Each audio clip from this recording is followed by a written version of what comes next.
bạo cái phi kia rồi hệ bơn tao mình thâu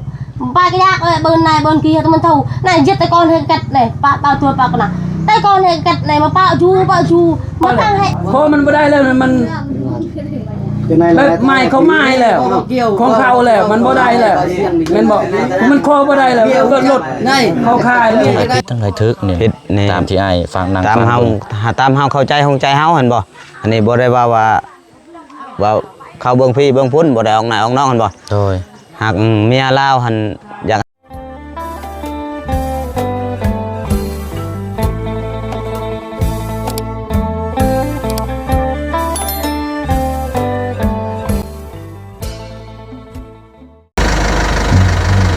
วันนี้พี่น้องเนาะมาต่อกันเคสของทางน้องพอน้องไก่เนาะเป็นยังไงไอ้เตรียมพร้อมแล้วบ่ไปนำกันจะคนนะ4 คน 4-5 คน4 คนนำ4 คนกับเจ้านี้เนาะวันนี้อันน่ะใช้ข้าเจ้าไปใส่เบิร์ดสัน ไอ้น้องบ่ไปก้อนแล้วบ่หรือว่าก็ทาอยู่บ้านซะแล้วถ่ายอยู่บ้านซะแล้วเนาะเราอยู่บนเฮือนพจรเราทาอยู่บนอ๋อโอเคเดี๋ยวฉันกลับไปฮับกับเจ้าอยู่หั่นน่ะพากันออกไปเลยเนาะพอจะบอกโทรให้เราออกทำทางเอายับมาใกล้ๆก่อนเจ้าซะเอาเอาอะไรพี่น้องเนาะโดยเอาสบายดีพี่น้องน้ำกันเบิร์ดสุขุสุขอีกรอบนึงเนาะไปวันนี้ถ้าว่ามาดีบ่มาจังไดก็เห็นได้อ้ายปานนี้ทางความเมียเว้าแล้วเฮาพังนะเฮาก็ได้นั่นเฮาไปพังชื่อเราคือว่าสิไปเว้ากันอยู่พุทธมื้อนี้เนาะโดยโอเคเป็นมาจังไดก็แล้วแต่เนาะบัดนี้เนาะเอาเดี๋ยวมอบให้ไอ้เคยกับอ้ายกับน้องเคยไอ้เคยว่าถามนะเฮาบ่ได้เว้าแล้วมีแต่พังซื่อกันสิเว้าก็มอบให้ลามมาเพิ่นคุยกันเองเนาะไปฟังเหตุผลเบิ่งนํกันพี่น้องเป็นหยังเมียจังปะเมื่อกลับเมื่อบ้านแบบบ่ฮู้สาเหตุหยังเนาะหอบลูกหอบเต้าเมื่อแล้วก็เมื่อน้ำหลายเทื่อหลายที่ 2-3 เทื่อแล้วจะเมื่อเนาะอาทิตย์นึงแล้วแต่เมื่อซุมื้อก็บ่ไหวเด้เนาะมื้อน้ำแล้วก็บ่มานะพี่น้อยมื้อนี้ก็เลยสิอาสาพาทางอ้ายเพิ่นแล้วก็ทางพี่น้องอะไรเนาะไปเบิ่งน้ำกันพี่น้อยอยู่บ้านตานางเข้าไปในตาดสะแลนนี่เนาะก็ถือว่าไกลเติบอยู่พี่น้องเนาะแต่ว่าก็บ่เป็นหยังเนาะบ้านของทางน้องพรน้องบอสนั่นแหละพี่น้อยอยู่ซ้ายมือนั่นแหละบ้านนั่นแหละเนาะไปอ้ายไปเดี๋ยวขึ้นเลยขึ้นข้างในเลยก็ได้เจ้าน่ะเปิดใต้รถนั่นแหละไปอะไรพี่น้องเนาะเดี๋ยวเดินทางเดินได้บ่เอาโอเคเปิดเลยบ้านนี้ผสมไอ้น้องเราจะไปนะโดยก็ถือว่า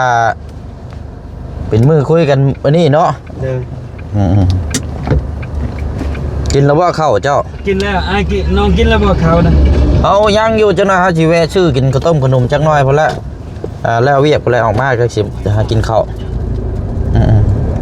ไปแล้วเด้ออันฮอดไซแลนด์บอกเขาอันจอดครับกับเจ้ากันหลุดชมเบิ่งน้ำกันพี่น้อยเนาะแต่ว่าก่อนอื่นนี่เรื่องภาษานี่แหละแล้วเจ้าก็มาไปให้เฮาฟังในเด้อว่าเป็นนี่ใดไปพี่น้อยเดินทางบ้านนี้เอาพี่น้อยเนาะเอาไว้รถได้เงินนะเอาไว้รถเอาไว้ซื้อน้ำให้ท่ากันไอ้น้องหันก็ได้เอาไว้รถเอามาเอาเนาะชื่ออะไรเอาแล้วก็ยังยากอยู่เนาะคนเฮานี่โอ้ยเอายับเขาว่ารถได้อยู่เขาว่ารถเพราะข้างหน้ามันเต็มให้เรามานั่งข้างหลังไปเต็มไม่มานั่งพี่มานั่งพี่เครื่องเขาเต็มจะอะไรนั่นยับเขามารถทุบไอ้น้อง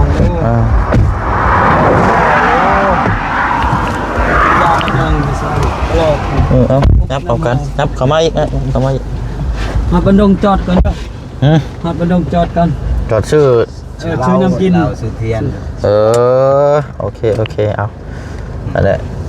ซื้อในเนาะจังเอาสบายดีอีกรอบนึงได้เด้อสบายดีน้ำกันอีกเนาะโอ้ยเนาะเป็นยังไงไปน้ำกัน4 คนบ่แม่น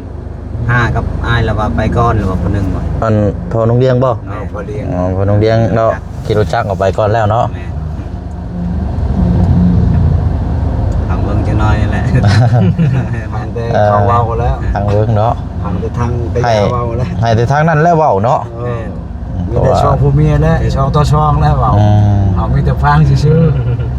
แต่ยอมแล้วให้ลูกเมียมือตึกบ่ตึกเอาเว้ากันเนาะเฮ็ด เว้า ได้ กันนั่นแหละคุยกันมันเป็นเรื่องของประเพณีเนาะ แม่ มาห่างกันนี่ว่าจังใดก็ต้องคุยกันหรือว่าสิกลับคืนหรือว่าบ่กลับก็ต้องเว้ากันนะคันสิเว้ากันมันเป็นแนวต้องเว้า คือเนาะว่าบ่ครับเนาะดีกันน้อยอยู่ เอ แต่ อ บ่ กลับก็กลับอยู่นํกันเนาะ แม่ มันเป็นเพราะเหตุหยังบ่รวมบอกกันอ่าอันนั้นอันทางพอนกไก่เราไปซื้อบ่ซื้อเครื่องซื้อของบ่ ชื่อเรา ซื้อเทียนซื้อเหล้า ซื้อเทียนซื้อเหล้าเนาะ แม่นยันว่าอันนั้นอยากขอบน้องลุงตาทั้งพุ่นแหละ แม่นั่นแหละเนาะเนาะเอาซะเนาะเดี๋ยวติดตามรับชมเบิ่งนํกันยาวๆพี่น้องอยู่พุ่นละนี่ก็เดินทางบัดนี้ไปซื้ออยู่ทางนํกัน นี่เด้อ เอาโอเคเนาะมาฮอดจอดถึงเลย เด้อ เธอเลยไปไอ้เนาะไป เด้อ ไปล้มน้ำกันเป็นได้เบิ่งน้ำกันอยู่ใช้เฮือนซาลานซอง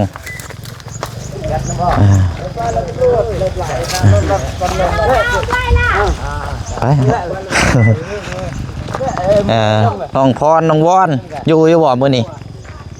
อยู่เนาะป้าโตเนาะนี่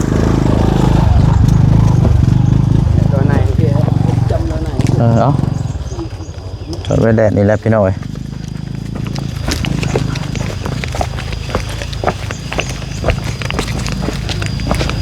นี่แหละเป็นหมู่บ้านที่ก่อนหน้าในบ่เชียงมาแจกข้าวอยู่นี่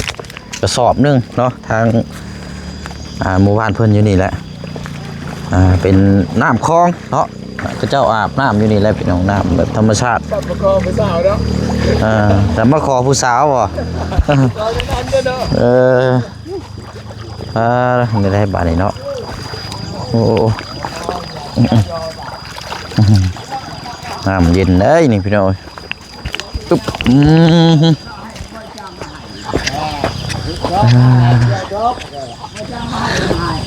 ไปเนาะเบิ่งคุยน้ำกันจังใดกะสิไปต่อหรือพ่อซ้ำนี่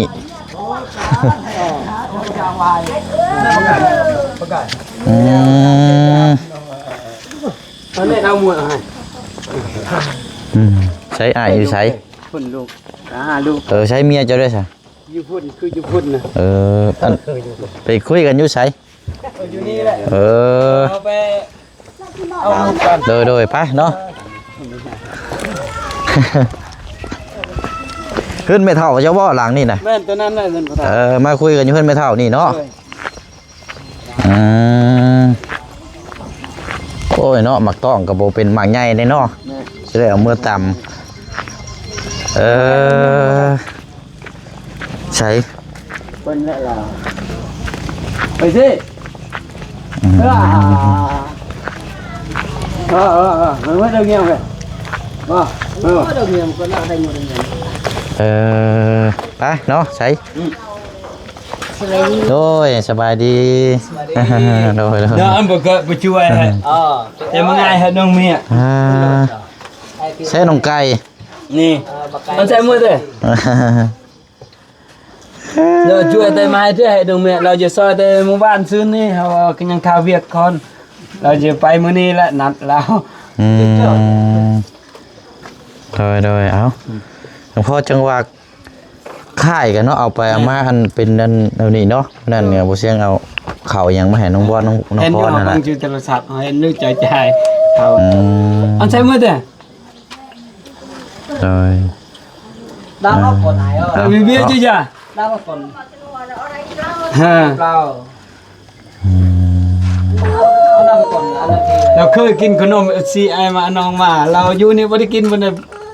บังเอิญเวียดมาเด้อยู่พุ่นก็กินขนมตลอดเราติดเฮาไปเอามื้อนั้นดูจิตเจ็บแอวเจ็บคนจับรถ อย่าเมื่อนำกันแต่แม่บ่ได้เมื่อน่ะ โดย อยู่นี่โอ้ยบังเอิญเวียดยังมา เนาะเอาสาเหตุได้อ้ายเฮาสิบ่ถามเนาะจิจะไปฝ่าฟังอยู่พุ่นได้ไปพุ่นบ่ไปซะ เดี๋ยว เนาะ ไปสิบ่เต้ไปสิป่ะยิ่งเนาะไปช่วยบ่เกิดมาเด้อบ่าวไปหาอันบ่เราซอยย่องมาใส่ก็ใส่จ้อไปเฮาเนาะ จุ้ยอยู่ไปพุ่นแหละ เฮ้ยลาไปเฮ้ยยายอยู่ใส่แค่ว่าไอ้น้องก็แค่ว่าเยอะ ไปพุ่นละเนาะมีหยังก็คุยกัน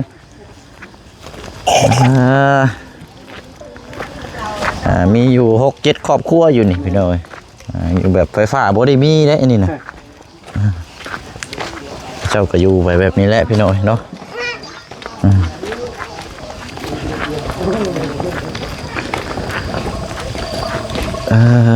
เนาะ อยู่เฮือนเราบ่ได้ไปใส่ดอกขึ้นอยู่เฮือนบ่ได้บอกได้กัน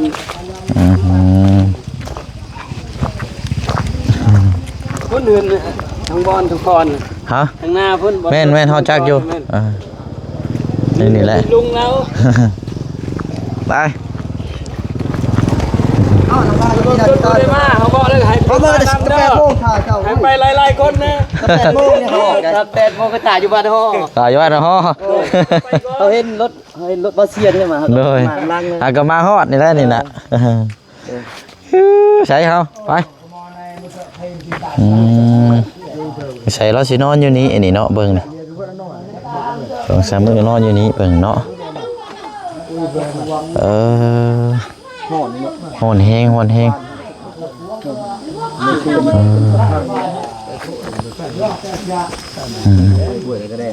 นาะเดี๋ยวเบิ่ง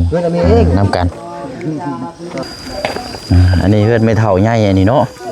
อยู่ดังนี่พี่น้อง ลงนี่เลยเดียวเพื่อนบ่ขึ้นยืนนี่เลย โดยไปพุ่นละ ขึ้นยืนนี่มันแดดแต่8 โมงนักเอาไงก็อุตรอ โอ้ยเขาถ่าตัวเปล่า จะเปิดไฟตัวทำน้ำเปิดไฟตัวจะนู้น เขาจะอาบ เปิด น้ำ ไฟตัวทำ เขาจะอาบน้ำเขาจะเข้าคน โดยครับ อ้าวนั่งอยู่ตรงนี้ไปตรงนี้ โอเคครับ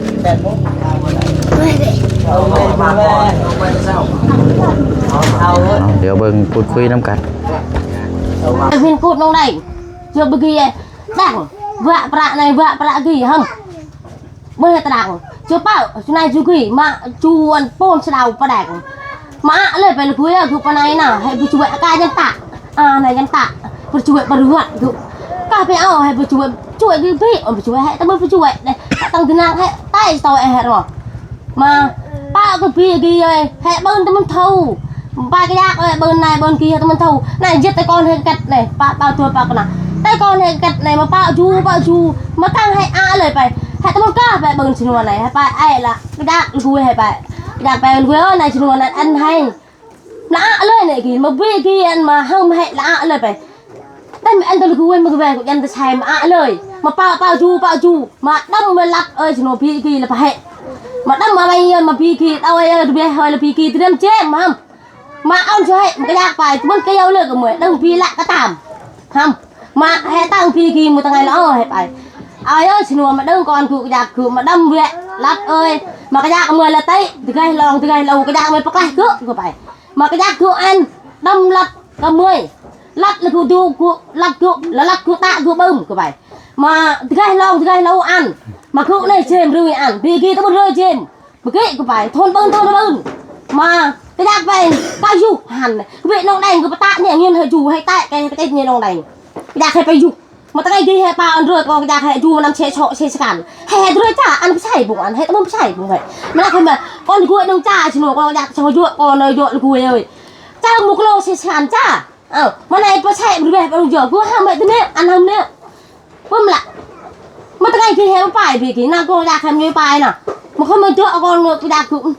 chu sang nè mà tôi chỉ nói này tiền lại mà có luôn một vị gì cái bạ gì á vậy hàng phải còn ra cứ tao chưa này còn được quỷ mà phải dù mà tao kêu lựa tiền ơi bạ ơi là chút mạ lời lời phải chút được quỷ mà bao chú lại cái tam chú lại cái tam bao mà hay sẽ chỉ nói hay sẽ tâm lạc bao cái tam chú cái tam một cái giác một cái giác một đây hay mà hệ ăn ơi mà hệ ăn ai chỉ kìa hơi còn rồi bố mắt cái giặc hệ bên hôngเลยmặt hông bên mặt ốp mặt giặc ăn giặc ôn hệ hông mà mắt cái giặc hệ hệ hông giặc sai giặc ớt lựa dụa hệ mà cái giặc này hay vô chỉ kìa ai mà chỉ kìa ai mà nào này các bạn thôi nó hà cửa bên này rồi ai đó còn hả ai đó còn đâu biết đâu tao nữa hệ hông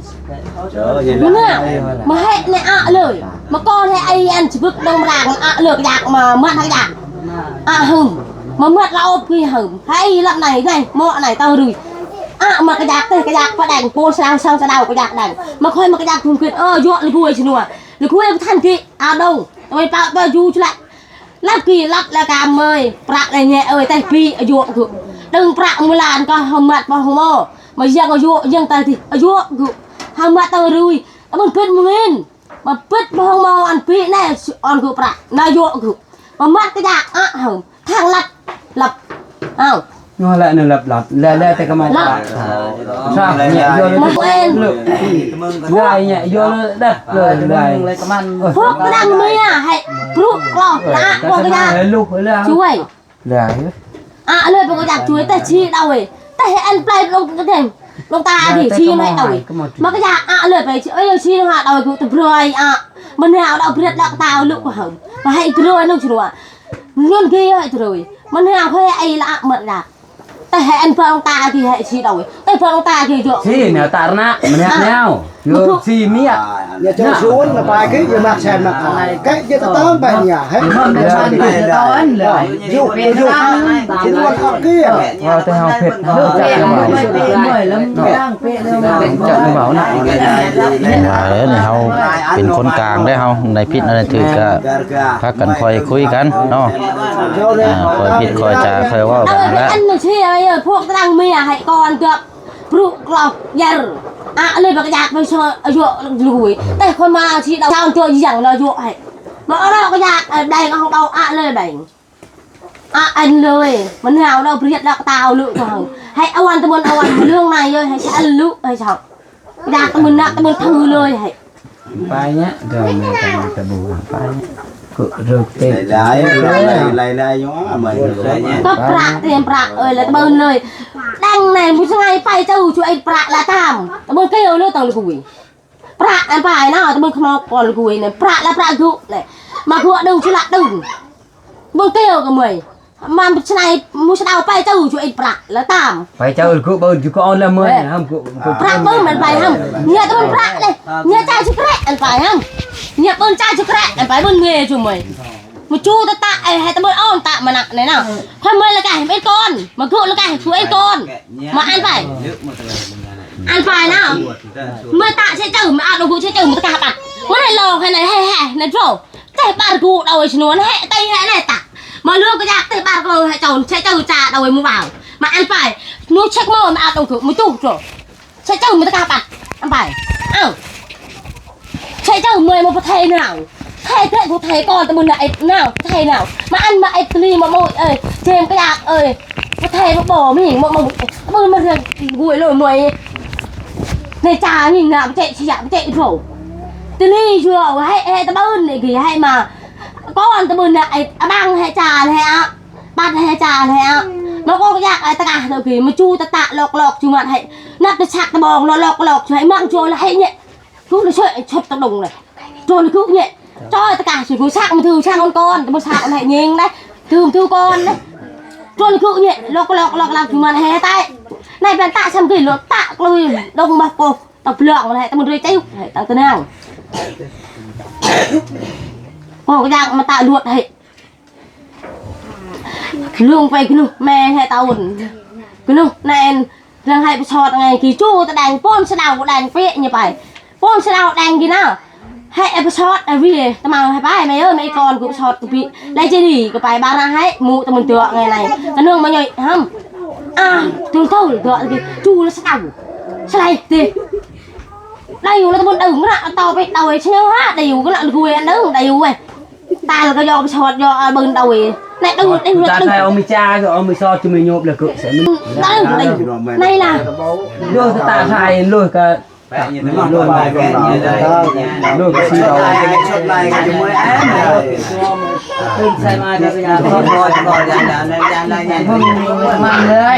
Tao mà lao chân cầm nhà. Tuy là tao ơn này không biết ao này chung sáng không tay priền cái như nàng tay priền thì ao này ao này phải chuỗi đều cho là cần gì bảo mẹ không biết một đều nó có nó sẽ tàu ăn lửa nó sẽ tàu ăn lửa tàu mình cái là phải lúc chuỗi đều tay priền mà lúc chuỗi đều mà ăn lặt là phải với chuỗi là quê rồi tôi hay phải biết tàu biết tàu này nó sẽ tàu ăn lửa này mà đúng không lửa mười mà khe nhìn nó phải chú hay chú ấy đều mà nghe rồi chú ấy tuyên tạo là tuyên nhầm tay priền mà sẽ đau tầm 5 môn mà chú ấy đều chọn đây cần gì bảo nó phải ăn cái lặt đây gan nó ghê tầm priền ghê chứ nó lặt chưa mà vui gì cô là bạn nó con xí à mà vui gì cô Người chui hay tạ trai on chá quạt kia là mỏ nửa. mà vui gì bài dài hơn chui nó là đây anh này được chui nó là bài đều này hay cái mang lượng chui cái sang nó chui hay chui cái bài này Bè. rồi thì chấm sạch thầy chui chồng này ăn cam này thầy thôi đâu ghi chui ơi Ao khao cái xì khao. anh này Cái năn là học nè. Để họ nhòm thầy cái giặc này chuột là chui con tận từng phần đầu á liêngกินข้าว เอาพี่ก่อนดิคุยเอ้ยลืมมาช่วยกระตามนักกระตามไหนเอ้าเข้ามาคือเอาไอ้น้ำเราใช้ตอนเว้ยมันมองเลยคือเราพูดชูไอ้เอาไอ้ตาไอ้มองพูดดีได้คนช่วยตามดูก้นเสีย แข่งกันเมียน chứ cái đó hay là kêu nè khẩn nút ao của nhẹ ได้แง่ไว้ cho ออนมูเล็บแล้วออนยี่như vàngออนเลยแง่บ่าวออนหมดก่อนเนาะ cho kiểu này ก็ซอกัน mua hay tao như nó này trong khăn lựa hay bao công ty công vừa hay ăn phải nhiên nó vô xuồng là nhiên với ăn phải mà hệ tư lạ vì hệ cho đông hệ tư khi hệ sinh ở vì cái bữa mà anh phải tất cả anh phi ơi cái bữa mình xuồng nó sẽ đôi mà to lạ ơi anh phải xuồng này mới pa đông phi ơi đông bữa mẹ bự là mới sẽ đôi tao xuồng này lời từng anh phải ở xuồng này พังไอ้น้อง ta là mẹ ơi ยอมเลย không được hay phải là tao làm này tại sao mới tại sao rồi ทำบ่อยู่ล่ะ ช่างเลยมันเอตังลำไหนเนี่ยเมื่อตาสั่งก่อนให้เฮ้ยตะบนตาก่อนให้หยดไปก่อนเลยน้าเป๊ะตาก่อนให้น่ะคือตะบนตาแล้วมั้งทำไมก็เฝ้าให้ก็ให้ดังสิชวนให้แบบมากี้ให้ dạ แงะมากี้ vai đây vai thì nó không thành thua nước mà đang gió mà chưa để on hay sẵn nè thì lương tao nào hay tụi đang cái cả hai kia cật cái là bao chục kỳ phải thì hết tôi báo này ai cái pì ẩm hai ơi con chào rào lìa gật đồng cùng sầu thì mà này là ta bút bát phải tôi gật đồng cùng sầu nào thì nay ta tao cái mua là đất tâu hẹp ta hết thủ trưởng hôm là bên khi cái nó thối à hả mà khai nhá là tạm lấy này ta tao mâm kia phục đồng phi hay phi đồng này nó cái hôm là bên khi ho lại bên khi hả mà thì mà khai phải ô lũ chanh lũ dầu riêng mọ bái on đây lục dạ tàu เว้าอีกมันยากๆนะข่อยบ่มีเงินจักดีเมียจักได้สำนักเห็นเมียได้เมียเอาเฮ็ดอยู่นำกันเฮาจะมีหยังฮักแพงซ้ำให้อยู่นำกันเฮ็ดนำกันกินข้าวนำกัน lại cầm ăn cái đai cái bún đai cái này ngon này kê chưa mày phải còn cô ơi mà mày đai mà mày tăng chay mày chụp bằng chứ mà cái rút cái của mình ทาง đô ใดผิดทางใดถือก็ให้โอกาสกันเราเรื่องเงินเรื่องคำนี่โอ้มันยากเลยเนาะ ผู้ชายหนึงกูไปบ่กูอะซะเฮาอยากคอเลยคอมันบ่ได้แล้วมัน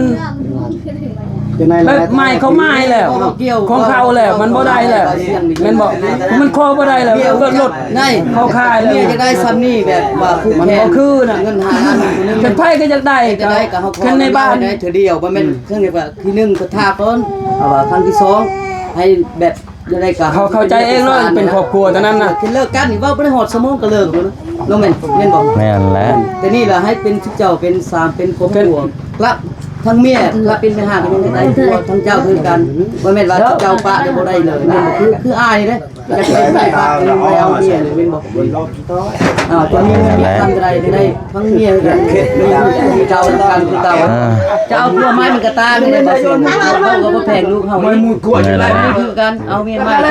มาให้ดิเด้อให้ห้ามาตู้กระไดจ้ากินเนี่ยปลาเด้อเด้ออีนึง ให้เราเมื่อก่อนไอ้น้องเว้านะ เมื่อปรึกษากันก่อนเนาะ สายมันเบาแล้วมื้อนี้เลยพอไปอยากกลับมาบ่ให้น้องทุกข์อีกคอยมันผู้เดียวให้มันทุกข์คิดก็เจ้ายอมพิษ อันนี้เจ้าซอยเฮาก็กว่าเงินล้านเงินหมื่นแล้วเฮาบ่ได้ลืมเราบุญคนนะ เงินค้ำ เรื่องเงินมันหาได้หรือจิตใจมันหายากนะเป็นตื้อก็มันหมดแต่จิตใจมันหาได้เป็นอยู่ ใจชอบมาเนี่ยใส่รวมมันจะไปเอามึงอายตา thế chứ nó này chứ còn cuối pe chưa mới phải chứ nó này nó mà cụ từ mùng mấy chứ nó này là bây giờ tôi người hải ơi kết tuần bờ เอาล้านกับหมูตัวนึงเนาะ kết tuần bờ mà khang thiên lương này chứ tay nó có mấy เมียได้เอา to bay anh không tôi mừng hải tròn to bay mà nương nương ác này kì pra chứ một pra chứ một cho là cứ chọn ra cái dạng này thôi cái tàu nghe bên bay cái con lự bên bay เอาละเนาะลองคุยกันเบิ่งเด้อเจ้าเด็ด chưa mày phải mà mày là เอาพี่น้องเอ้ยนั่งไปนั่งมาแล้วก็ปวดแข้งปวดขาบาดนี่เด้อ เป็นแป้งต่อไปที่ปลาคือเจาะเลย เดี๋ยวเฮาเอาเอิ้นทางอ้ายเพิ่นสักคนหนึงก่อนอ้ายรบกวนมาพี่ก่อนเจ้าขอเวลาหน่อยจัก3 นาทีเอาลงไปลุมพุ่นก่อนให้เจ้านี่แหละไปลามให้จังหน่อยลงไปพุ่นก่อนก็ได้ลงอยู่ตารางบ่เด้อให้เพิ่นคุยกันเลยตอนนี้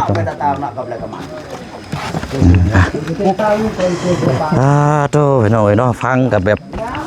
เข้าใจแน่บ่เข้าใจแน่จักสิจังใดใช่ก็บ่มบ่เอาไปพุ่นก็ได้บ่ายโมงเดี๋ยวได้นี่เนาะจังซี่แหละพี่น้องเอ้ยเว้าเรื่องมันบ่แม่นง่ายๆเฮาสิถามทางง่ายและผู้เป็นสายกลางแล้วก็เข้าใจภาษาอยากให้ทางง่ายเล่าให้พี่ให้น้องฟังแล้วก็เฮาก็อยากฟังนำทางง่ายเด้อสิได้ตัวแบตโทรศัพท์เฮาสิเบิดนะเริ่มต้นด้วยนี่เมียเรานี่แบบใดเนี่ยนี่เรามา นั่นบ่นั่นนี่เห็นบ่ ทั้งหลายพิษทั้งหลายทึกนี่ พิษนี่ ตามที่อ้ายฟังนาง ตามเฮาตามเฮาเข้าใจของใจเฮาเห็นบ่อันนี้บ่ได้ว่าเข้าเบิ่งพี่เบิ่งพุ่นบ่ได้ออกหน้าออกนอกเห็นบ่ โดย หากเมียลาวหันอยากให้ทางละนี่ครับ4ข้อเห็นบ่กรณีเราไล่ข้อที่1แล้วว่าย้อนน้องเมียหันนี่คือพอบ่ไกลเนาะ โดย 1ข้อเพิ่นว่าผิดไปนำเจข้อที่1เห็นบ่และข้อที่2เพิ่นว่าอยากบ่ให้ทูหาว่าใส่ผู้นี้ใส่ผู้นั้นว่ามักผู้นี้ผู้นั้นหั่นนะคือเมียละเว้าเห็นบ่และข้อที่3ว่าบ่ให้เว้าเรื่องเงินเรื่องคำว่าเงินหันหมดว่าเงินเฮามีเท่านี้เท่านั้นหั่นนะ ขึ้นผู้มี และ ได้ผู้มีมันจะได้หามา แล้วมี4ข้อเนาะข้อหนึ่งจังได้ล่ะเพิ่นว่าบ่ให้ว่าเรื่องอยากตีอยากฆ่านะหากตามเฮาเข้าใจคิดตามเฮาคือเฮานี่เข้าใจเนาะคือเฮาคิดนี่หากคือเพิ่นคือเว้าแหละหากเพิ่นบ่ว่าเพิ่นความหมายว่าเพิ่นบ่แก้ซะคำเว้าหั่นบ่ โดย บ่เ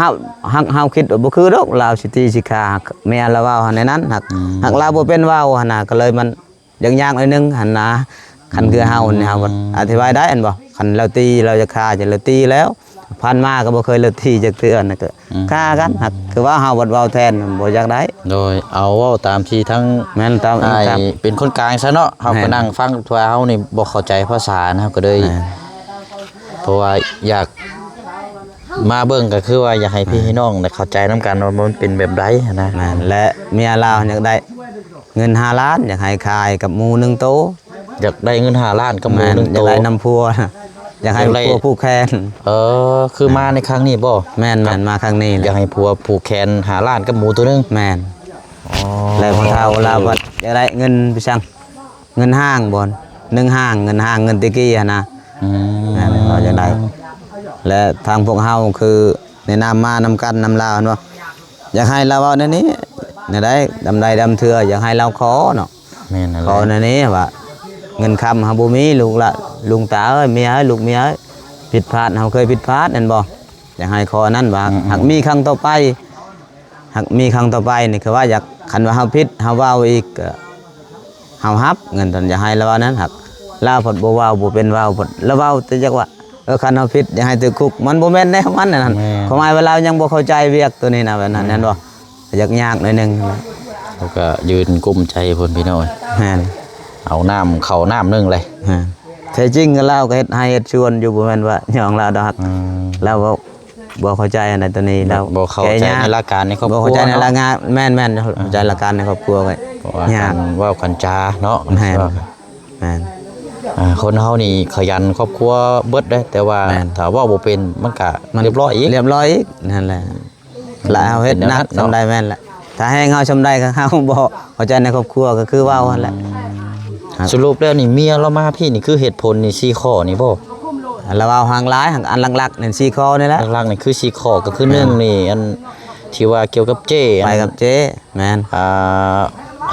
เวลาเรารับใช้ตอนนั้นเนาะที่ว่าอันไปส่งเครื่องส่งของหั่น แม่นเลย อันนั้นก็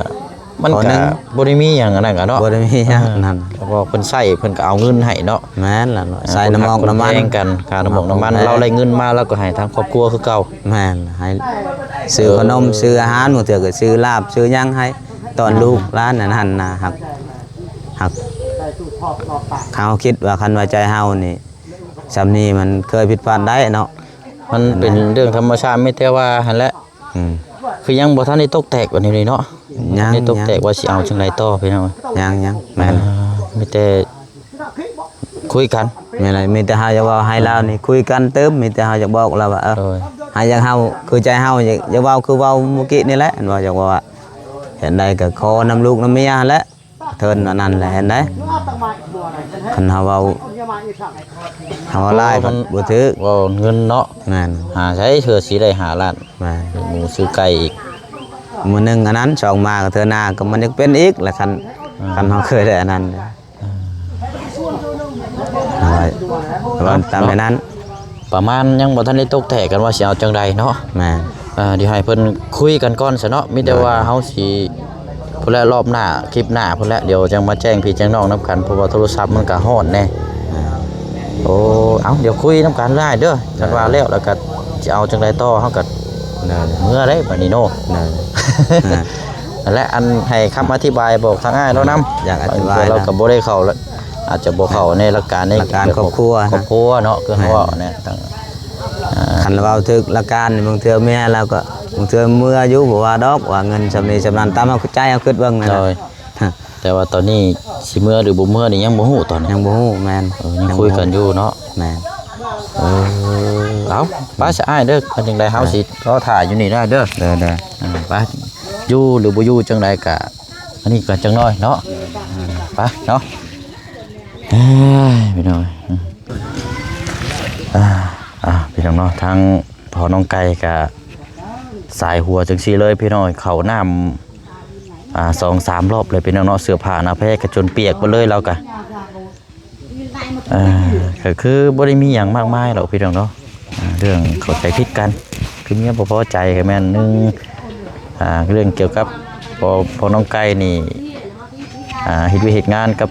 เจ้เนาะเจ้คนนึงเพิ่นก็รับใช้งานแก้เครื่องแก้ของให้เราก็เลยเงินได้หยังมากก็ให้ทางครอบครัวและผู้เมียก็คิดว่ามีหันมีหนี้นํกันประมาณนี้แหละพี่น้องเนาะและก็2ก็เกี่ยวกับหยังอะไรทั้งนั้นเราเว้ากินนี่พี่น้องเรื่องอดีตเนาะคันสิเว้ากันหลายอย่างพี่น้องถ้าไล่มาอยู่ร่วมกันเท่าไรปีมามันก็บ่จบจักเทื่อเลยพี่น้องเนาะมีแต่ว่าต่างคนต่างให้อภัยกันเนาะตอนนี้ยังคุยยังบ่ตกแตกกันอยู่พี่น้องบ่ฮู้ว่าสิเอาจังไดต่อทางเมียก็อยากได้เงิน5 ล้านกีบกับหมูตัวนึงให้มาผูกแขนเอาแล้วจังสิเมื่อบ่ยอมแล้วพี่น้อยเนาะโอ้เอาอันนี้ก็แล้วเนาะทางบ่แช่งก็ถ่ายทำให้ทางพ่อแม่พี่น้องเฮาที่ตามเบิ่งเนาะอันนี้ก็เป็นอีกฮิตนึงพี่น้องอยู่ทางเหนือเนาะพี่น้องเนาะแต่มาเบิ่งแล้วก็สิพอๆกันแบบเดียวกันกับอยู่บ้านบ่เสียงแหละพี่น้องนึงก็ผิดกันก็ต้องคอยบอกคอยสอนกันอันนี้ก็เนาะแบบเดียวกันพี่น้องเนาะฮิตของประเพณีกันเนาะแต่ว่าคลิปนี้เดี๋ยวลาก่อนเด้อพี่น้องเด้อเนาะเดี๋ยวจังมาต่อนํกันว่าสิตกแตกกันจังใดบัดนี้เนาะพี่น้องเวลานี่มันก็อันนั้นแหละพี่น้องเนาะโทรศัพท์บ่เสียงก็ฮอดแน่เนาะว่าจังใดก็ติดตาม